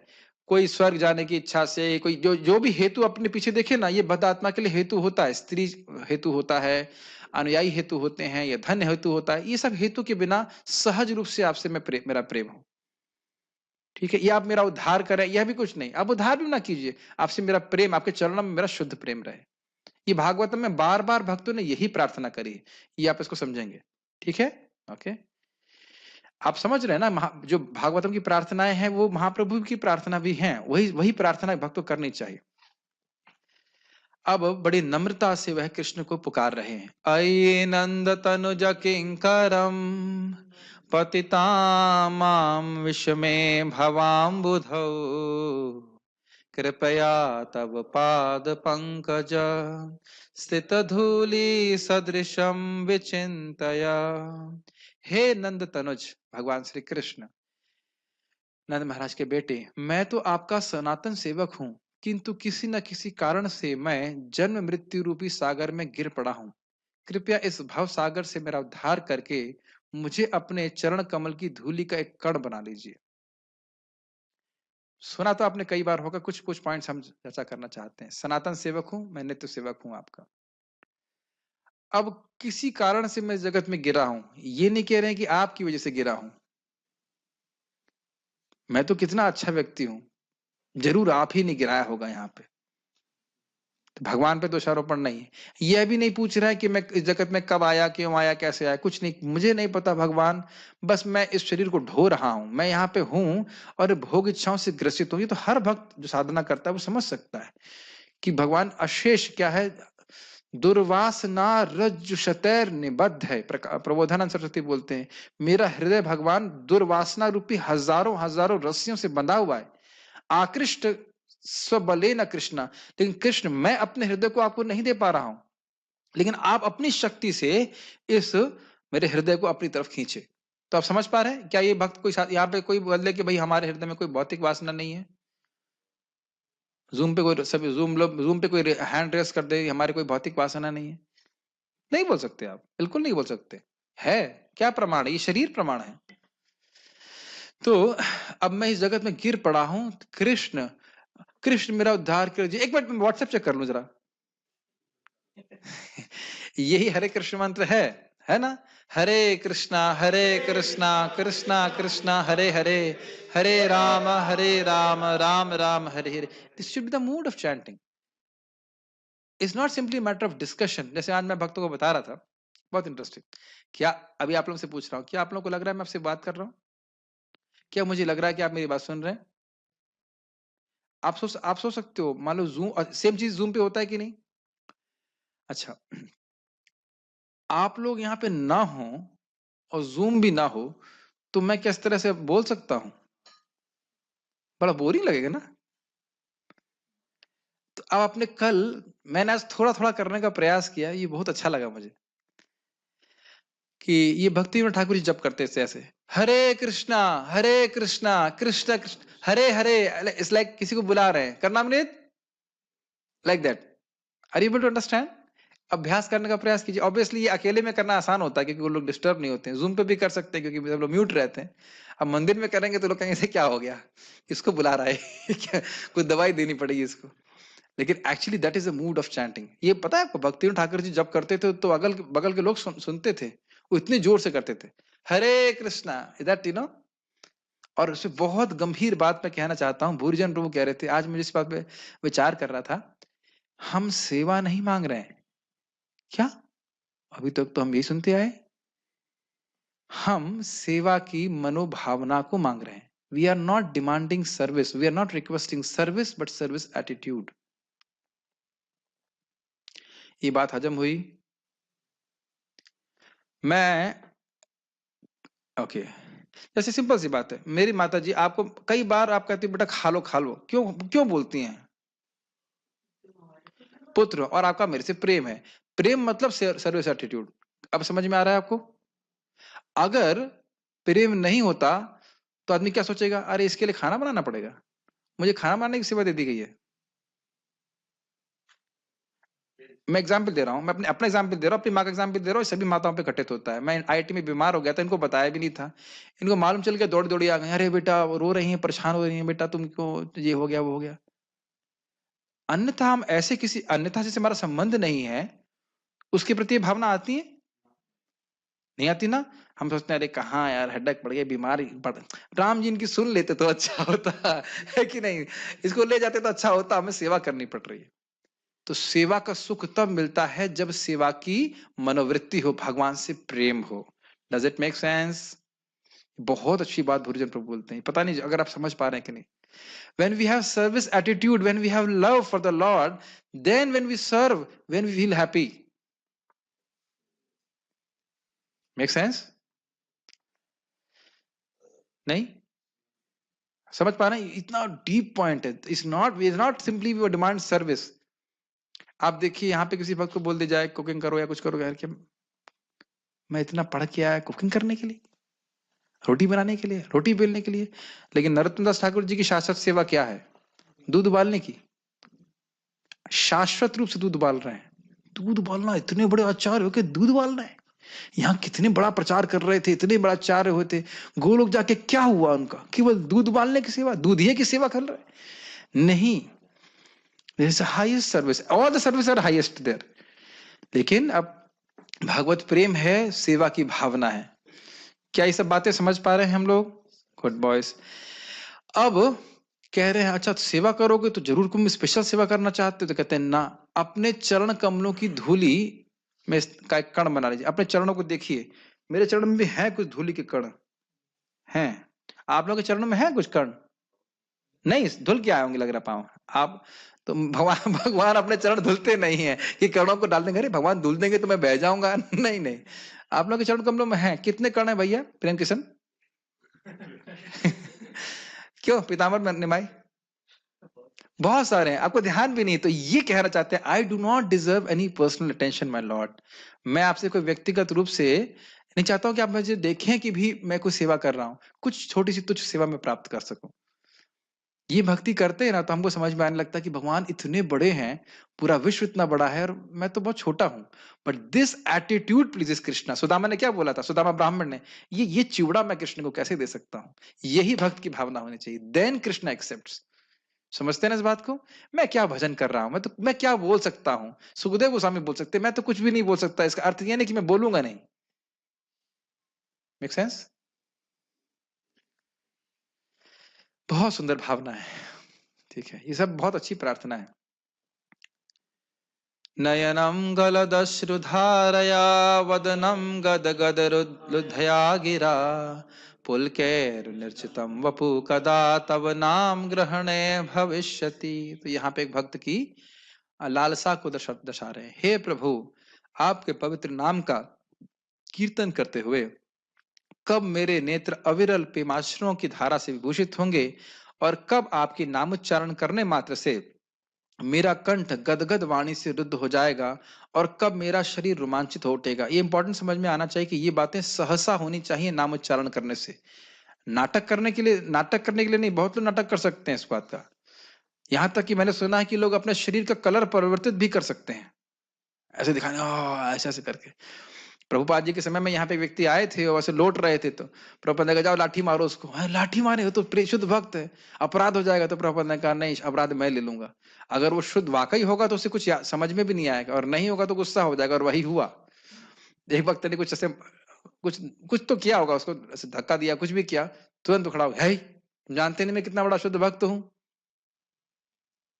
तो इस प्रकार से बहुत सारे उदाहरण होते हैं, लेकिन यहाँ पे ये कहने का अर्थ है, अभी हम लोग नाम कीर्तन कर रहे हैं और उस वक्त प्रेम कीर्तन समझ रहे हैं ना, कि किस प्रकार से प्रेम के सारे विकार हृदय में मतलब प्रकट होने लग जाएंगे, शरीर में प्रकट होने लग जाएंगे, केवल नाम उच्चारण मात्र से। बहुत उच्च भक्ति की अवस्था है, तो उसके लिए एस्पायर कर रहे हैं महाप्रभु, कब मैं प्रेम कीर्तन कर पाऊंगा, प्रेम नाम कीर्तन। युगायितं निमिषेण चक्षुषा प्राविशायितं शून्ययितं जगत् सर्वं गोविंद विरयेण में। जिस व्यक्ति को भगवत प्रेम प्राप्त होता है, उसकी क्या स्थिति है उसका वर्णन कर रहे हैं। हे गोविंद, आपके विरह में मुझे एक क्षण का समय 12 वर्षों से भी अधिक प्रतीत हो रहा है। इसका अर्थ समझ रहे हैं? कभी कभी से हम बहुत प्रेम करते हैं, उसका वो आने वाला होता है तो लगता है ना कि समय पास नहीं हो रहा है। कभी हुआ आप लोगों के संग ऐसा? सचिन प्रभु, कभी हुआ आपके संग ऐसा? Is it not? कहीं हम बहुत जानने के लालायित रहते हैं, तब भी लगता है समय पास नहीं हो रहा, कब समय आएगा, कब समय आएगा। अमेजिंग है प्रभु, मैं यही चीज सोच रहा था। How you cot it? बस मैं यही सोच रहा था, जब एग्जाम का रिजल्ट आने वाला होता है, भले मालूम हो कि फेल होंगे, फिर भी लगता है कि शायद कुछ पास होने का चांस हो, ऐसे इत्यादि। तो लालायित होते हैं ना, लगता है समय नहीं बीत रहा है। इस प्रकार से नेत्रों से मूसलाधार वर्षा के समान निरंतर अश्रु प्रवाह हो रहा है, तथा आपके विरह में मुझे संपूर्ण विश्व शून्य लग रहा है। ये कभी महसूस हुआ आप लोगों को? नहीं, कृष्ण के संबंध में नहीं, लेकिन इस जगत में कभी कभी लोगों को भौतिक आसक्ति के कारण ऐसा लगता है।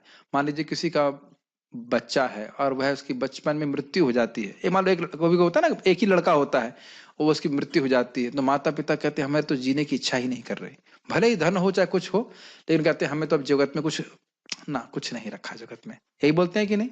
इसी प्रकार से मैं एक एग्जाम्पल दे रहा हूं। तो इस प्रकार से महाप्रभु कह रहे हैं कि कृष्ण आपके विरह में मुझे जगत में कुछ अच्छा नहीं लग रहा है। ये बात है। लास्ट है, मतलब 8वां श्लोक है। आशिलिष्वा पादरतम पिनष्ट मामदर्शनान् मर्महतं करोतु वा यथा तथा विदधातु लंपटो मत प्राणनाथस्तु सैव परः। ये स्वयं श्रीमती राधा रानी की उक्ति है, उद्गार है। कृष्ण के विरह में इस प्रकार से बोल रही हैं कि कोई प्रश्न करता है कृष्ण तुम्हारा ध्यान नहीं रखते तो कृष्ण को छोड़ दो, तो कहते हैं ना, आशिलिष्य वा पादरतम पिनष्ट माम अदर्शनान मर्महतम करो तुवा, कि कृष्ण चाहे मुझे आलिंगन करके सुख दें और या कभी मेरे सामने प्रस्तुत ना हो, मुझे बहुत दुख दें, फिर भी यथा तथा विदधातु लंपटो मत प्राणनाथस्तु सैव न परः, कि किसी भी परिस्थिति में कृष्ण कैसे भी मेरी रक्षा, मतलब किसी प्रकार से बर्ताव करें, हर परिस्थिति में वो मेरे स्वामी हैं। ये बहुत गंभीर प्रार्थना है। इसकी प्रैक्टिकल एप्लीकेशन हमारे जीवन में भी हम बताने का प्रयास करेंगे। एकमात्र भगवान श्री कृष्ण के अतिरिक्त अन्य कोई मेरे प्राणनाथ नहीं है और वे मेरे लिए यथानुरूप बने ही रहेंगे, मतलब ऐसे ही मेरे प्राणनाथ बने रहेंगे, चाहे वे मेरा गाढ़ आलिंगन करें अथवा दर्शन ना देकर मेरा हृदय तोड़ दें। वे कुछ भी या सब कुछ करने में पूर्णतः स्वतंत्र हैं, लेकिन बिना किसी शर्त के वे नित्य मेरे आराध्य प्राणेश्वर हैं। तो इस संबंध में इस is called unconditional devotional service. Unconditional मतलब बिना किसी शर्त के भक्ति कर रहे हैं। इस संबंध में एक भक्त ने मुझे बताया कि उन्होंने कहा यही श्लोक वो सोचते थे, कहते थे मुझे उस समय उनको नाम में रुचि नहीं थी, तो वो बता रहे थे कि 9 साल तक मेरा जप एकदम घिसा पिटा रहा, एकदम कोई रुचि नहीं होती थी, लेकिन जो भी सेवा मुझको मिलती थी मैं बड़े उत्साह से करता था। तो अब ऐसी स्थिति हो गई है कि 32 माला से मैं कम कर नहीं सकता। 32 करना एक अलग बात है, कम नहीं कर सकता मतलब बहुत रुचि है। तो उनके मन में यही था कि कृष्ण अब मुझे अगर नहीं भी रुचि देना चाहते हैं इस समय तो कोई बात नहीं, लेकिन मैं कृष्ण की सेवा करता रहूंगा। समझ रहे हैं? या फिर जैसे कृष्ण अब मुझे दर्शन नहीं दे रहे हैं, ठीक है, नेक्स्ट कौन सा भगवान है जो जल्दी दर्शन देता है, इस प्रकार से नहीं। समझ रहे हैं? तो यहाँ पे इसकी व्याख्या करना अभी यहाँ पे इसलिए संभव नहीं है क्योंकि बहुत इसमें कहानी भी है चैतन्य चरितामृत में। सभी से करबद्ध प्रार्थना है, अगर आपके पास समय है तो आप लोग जरूर अंत लीला के 20वें अध्याय को जरूर पढ़ें, बहुत सुंदर है, आपको बहुत अच्छा लगेगा। क्योंकि देखिए कुछ बात तो हम समझा सकते हैं, कुछ बातें वहां पे जब चर्चा होगी तभी समझाएंगे, उतना वेट करने की जरूरत नहीं, आप पढ़ सकते हो। तो भगवान चैतन्य महाप्रभु की कृपा से हम उनकी जीवनी को समझ पाए। ये जो हमने 8 श्लोक पढ़े हैं, इनकी कई बार आप देखोगे इसकी आवृत्ति भागवतम में होगी, भागवत के सार के रूप में आप समझ सकते हैं इसको, कई बार इसकी आवृत्ति आप देखेंगे। भक्तों ने इसी प्रकार की प्रार्थना भगवान से करी है। कल आज हम चैतन्य चरितामृत प्रवचन नहीं कर रहे हैं, कल से हम लोग शुरू करेंगे। कल हम लोग पहले श्लोक को श्रीमद् भागवतम के देखेंगे, अभी मैं उसकी पोस्टिंग कर दूंगा। श्रीधर स्वामी जी की टीका हम पढ़ेंगे कल से, ठीक है, उसका वो आ जाएगा आपके पास टेक्स्ट। और उसके बाद शिला प्रभुपाद जी की टीका, क्योंकि प्रभुपाद जी उनको स्ट्रिक्टली फॉलो किए हैं। फिर शिला चक्रवर्ती पाद की टीका, अब उसमें कितना समय लगेगा भगवान जाने, ठीक है, लेकिन मुझे पूरा विश्वास है कि आप लोगों को ये सब बहुत अच्छा लगेगा। प्रथम श्लोक के कितने सुंदर अर्थ हैं उस पर आप लोग जरूर खुश होंगे, और श्रीमद चैतन्य महाप्रभु भी खुश हों और हमें कुछ शक्ति प्रदान करें कि श्रीमद् भागवत में मैं कुछ बोल सकूं, ये मेरी प्रार्थना है। अभी किसी वक्त कोई प्रश्न है तो मैं ले सकता हूं, या कुछ कहना चाहते हैं, या anything is there, I just take one time.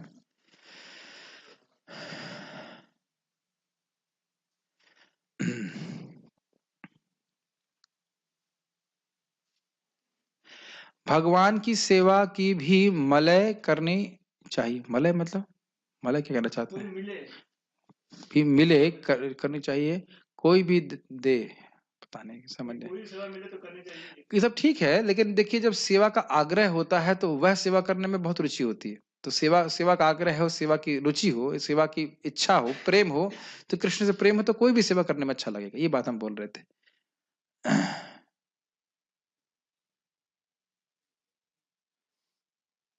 लंपट का अर्थ क्या है? मैं जानबूझ के व्याख्या छोड़ दी, आप सब लोग मेरे हृदय को पकड़ लेते हैं। मैं जानबूझ के लंपट की व्याख्या को छोड़ दिया था। लंपट मतलब बहुत सारी स्त्रियों का एसोसिएशन प्राप्त करने वाला। अब लेकिन ये बात मैं यहाँ पे छोड़ नहीं दूंगा। देखिए श्रीमती राधा रानी की विस्तार ही, पहली बात तो श्रीमती राधा रानी भगवान कृष्ण से अभिन्न है, अब ये कैसे समझेंगे? चैतन्य चरितामृत क्लास में सब समझ लेंगे आप। और उन्हीं की विस्तार अन्य गोपियां भी हैं। तो कृष्ण अपने ही छाया से जब व्यक्ति कोई खेले तो कोई अलग स्त्रियों का संग नहीं कर रहा है, तो इसलिए, लेकिन फिर भी कृष्ण अलग अलग गोपियों का से संग संग का मतलब उनका संग रास विहार करते हैं, तो इसलिए उनको लंपट कहा। लेकिन ये दिव्य लंपट है, इस जगत के जैसे लंपट पुरुष नहीं, क्योंकि भीष्म पितामह कहते हैं कृष्ण ब्रह्मचारी, दुर्वासा मुनि कहते हैं कृष्ण ब्रह्मचारी, दो महान महान ब्रह्मचारी हैं, वो कह रहे हैं कृष्ण ब्रह्मचारी। तो इस सब की व्याख्याओं तो करना बड़ा मुश्किल है, अभी तुरंत नहीं कर सकते। चैतन्य चरितामृत का वेट कीजिए, वहां समझ में आएगा। एक व्यक्ति बोला, कृष्ण प्रभुपाद से बोला, कृष्ण इतनी सारी स्त्रियों को क्यों रखे हैं? तो बोले, अरे तुम्हें क्या दिक्कत है? और दूसरा बात बोले, वो सारी स्त्रियां कृष्ण की हैं, कृष्ण बड़े दयालु हैं, उन्होंने एक स्त्री तुमको दे रखी तुम्हारी पत्नी के रूप में, वह भी कृष्ण की ही स्त्री है। चुप हो गया। ऐसे महाराज जी से भी बोले थे, वो तो बहुत अच्छा उत्तर दिए। महाराज से बोले, परम पूज्य राधा गोविंद महाराज से, ये कृष्ण इतनी स्त्री को क्यों रखा है? एक माता जी बोली अमेरिका में, तो महाराज कुछ उत्तर नहीं दिया, और महाराज प्रसाद पा रहे थे। प्रसाद जनरली ऐसे पकड़ते हैं, जब आप प्रसाद पा रहे हो तो भाग नहीं सकते आप, तो कुछ महाराज उत्तर नहीं दिए। महाराज को गुस्सा आना चालू हो गया। तो उसके बाद फिर उनका पति भी आ गया, हाँ नहीं नहीं क्यों रखा है? महाराज पहले उनको माता जी को बोले, तुम्हें क्या दिक्कत है? दिक्कत क्यों नहीं है? क्यों ऐसे स्त्रियों को रखा है, दूसरों की स्त्रियों को? तो उनका पति भी आ गया, तो क्यों, हाँ सही बात है, क्यों दूसरों की स्त्री को रखा है? तो फिर महाराज बोले, अरे तुम्हारी माता को लेके तुम्हारी बहन तुम्हारी माता के संग रासलीला कर रहा है क्या, तुम्हें क्या दिक्कत है? तो बोले, अरे ये सन्यासी तो बहुत तो तुम लोग ऐसा प्रश्न नहीं करो, कुछ समझो कृष्ण के बारे में, तब समझना चाहिए ना। तो खैर जो भी है, महामंत्र पुण्य कर्मों को भी खत्म करता है, क्योंकि ये भी बंधन के कारण है। हाँ ये बात सही माना, सिर्फ महामंत्र, भगवान को अर्पित कोई भी कर्म शुभ अशुभ फलेरेवं मोक्ष से कर्म बंधन संन्यास योग युक्तात्मा विमुक्त माम उपैश्यसि। शुभ और अशुभ दोनों कर्मों के फलों को नष्ट करता है कोई भी कर्म जो आप कृष्ण के लिए करते हैं, केवल हरे कृष्ण मंत्र ही नहीं। हरे कृष्ण मंत्र तो सब करता ही है, कोई दिक्कत ही नहीं है। ठीक है, तो और कोई प्रश्न नहीं है? हाँ, अनार क्या है? अनार कहाँ से? अनर्थ क्या है कि अनार क्या है? पता नहीं क्या है। अनर्थ लिखा होगा, अनार लिख गया। अनर्थ क्या है? अनर्थ है काम क्रोध लोभ मोह मद मत्सर इत्यादि, जो कि जिनका कोई अर्थ नहीं है, प्रयोजन नहीं है, वह केवल एक आवरण टाइप का बना हुआ है। जैसे उसके बारे में चर्चा होगी वैसे आगे। अनर्थ उपशमो साक्षात भक्तिम योगम अधोक्षजे। जीव के ऊपर ये सब बातें नहीं, ये उपाधि के रूप में चिपके, इनकी कोई आवश्यकता नहीं है। तो ये सब अनर्थ है। ये काम क्रोध लोभ, जय प्रभुपाद कहते हैं भाई सिगरेट पीने से कोई फायदा होता है? नहीं होता है, तो फिर ये इसकी कोई आवश्यकता नहीं, लेकिन फिर भी हम ग्रहण किए हुए हैं, तो ये अनर्थ है। और सही अर्थ है मतलब भगवान का प्रेम, भगवान की भक्ति। सो ओके, आई थिंक कुछ और कोई प्रश्न तो है नहीं यहाँ पे। ठीक है, यहाँ रुकते हैं। श्रीमन चैतन्य महाप्रभु की जय, श्रीमद् भागवतम की जय, श्रील प्रभुपाद की जय, निताय गौर प्रेमानंदे।